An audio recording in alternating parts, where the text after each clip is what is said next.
When we first meet Kim in Better Call Saul, we assume that she is going to be Saul Goodman's moral compass, the person constantly urging him to do what's right and to abandon the crooked path. We assume that's her role in the show, and of course we know from Breaking Bad that she would inevitably fail in this role. And the first couple seasons of the show do a lot to back up this initial assumption. She is the one committed to doing things the right way.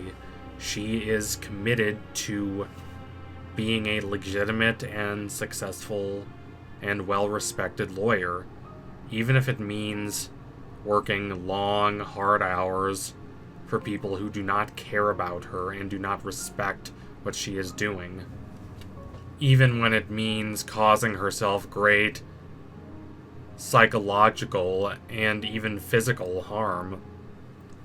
Think about when she works so long that she doesn't get enough sleep, and then she gets in a car crash and breaks her arm.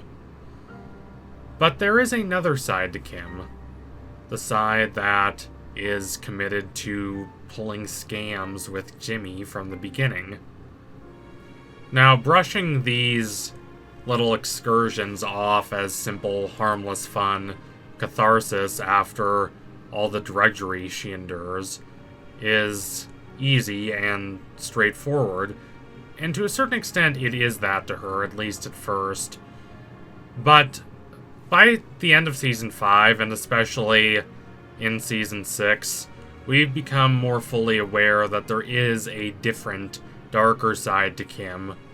One not afraid to go places even Jimmy hesitates from, with stern, steely precision. Now, one could assert that Jimmy is simply a corrupting influence on Kim, and in fact, this is exactly what Howard Hamlin says in the back half of Season 5, and his comments are really what drive her off the edge into pure, incensed fury. She wants to destroy him. She hates smug, arrogant people who assume that they know what's best for her and speak all patronizingly and condescendingly to her, like she's this perfect moral soul being pulled down by the nefarious influences of Jimmy. If Kim were watching this right now, she would strongly argue against the whole idea that she's being corrupted by Jimmy.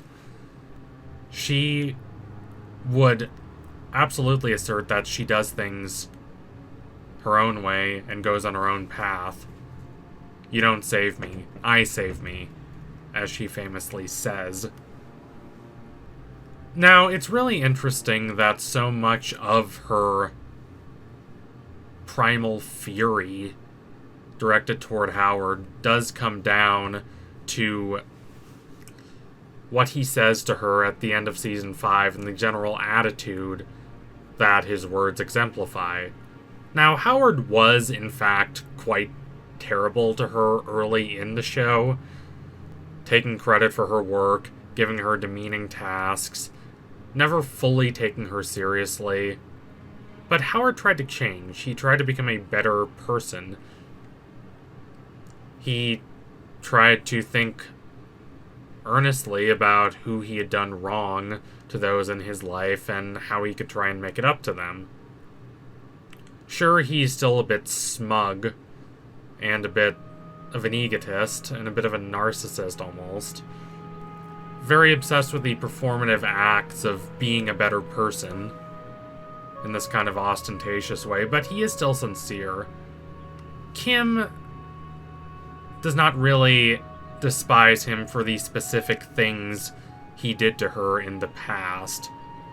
She despises him perhaps more for the seemingly innocuous words he says to her about Jimmy, which hurt her more than any genuine acts of cruelty could, because they treat her as someone who can't think for herself, who can't make decisions for herself.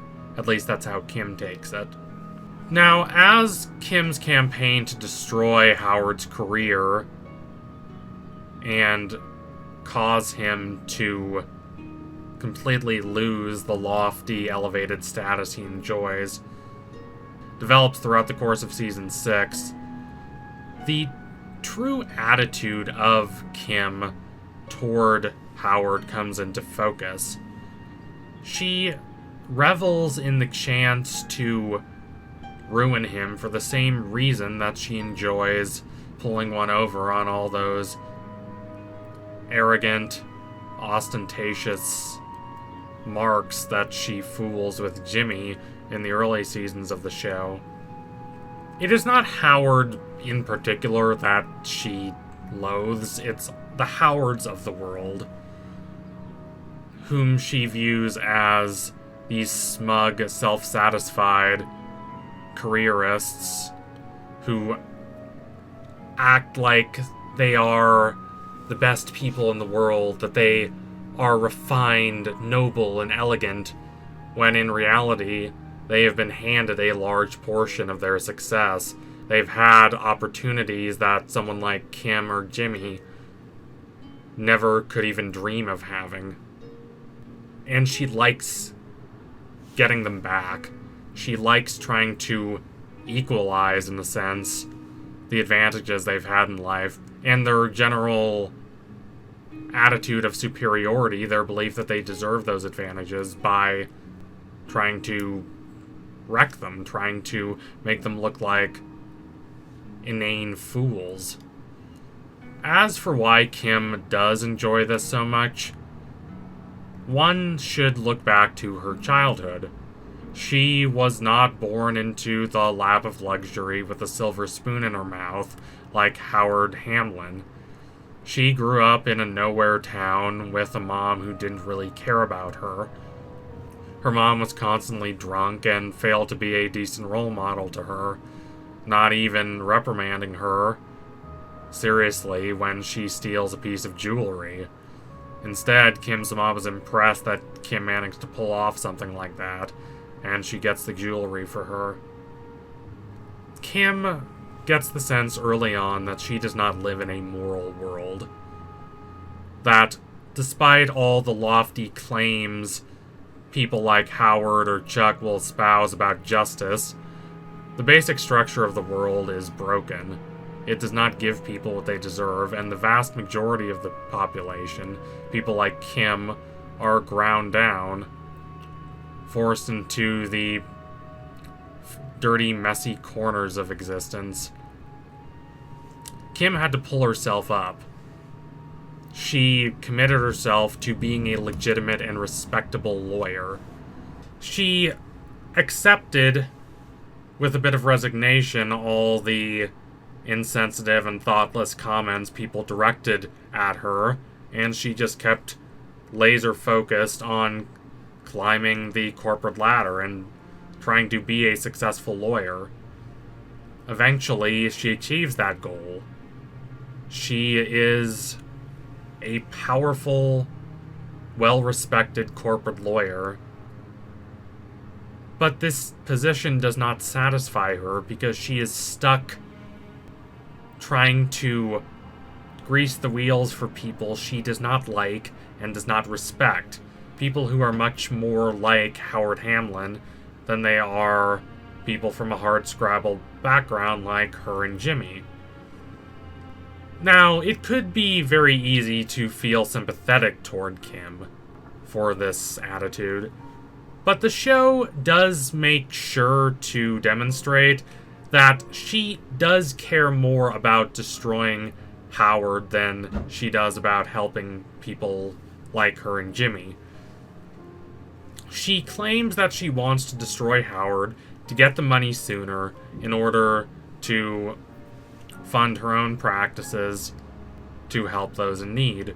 But when she has a clear choice at the end of Season 6 between a meeting that would allow her to more comprehensively help people and her plan to destroy Howard, she does not hesitate, even despite Jimmy's trepidation, to destroy Howard. There is, after all, a difference, as the show demonstrates, between pulling a scam on a smug jerk and destroying Howard's life. For one, Howard, as much as he might ostensibly fit into the mold of the self-satisfied, self-aggrandizing corporate stiff, is more than that. Or less than that, depending on your point of view. His life is kind of falling apart, and he doesn't know what to do about that.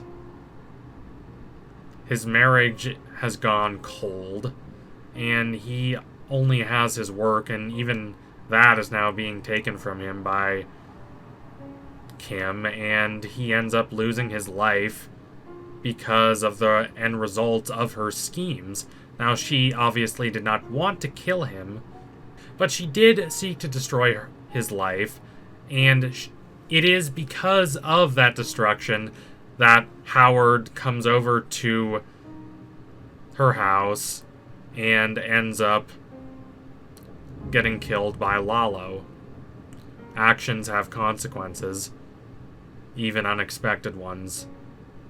Better Call Saul, like Breaking Bad, is very emphatic about this. Now, I want to be clear that Kim is not the same as Walter White. She is much more sympathetic than him. But what the two of them have in common is a basic flaw. That they become so committed to getting revenge on a world that they believe is unjust, that they allow that drive to consume them, and they blot out the possibility to actually getting to live a happier and more satisfying life. So thank you all for watching. If you liked what you saw today, don't forget to like, comment, and subscribe. Donate to my Patreon if you can, and you want to see more videos like this before anyone else can. What do you think about the morass that Kim has fallen into? Did it surprise you? Do you think that she will climb out by the end of the show? Sound off in the comments. Anyway, tune in soon for my next analysis.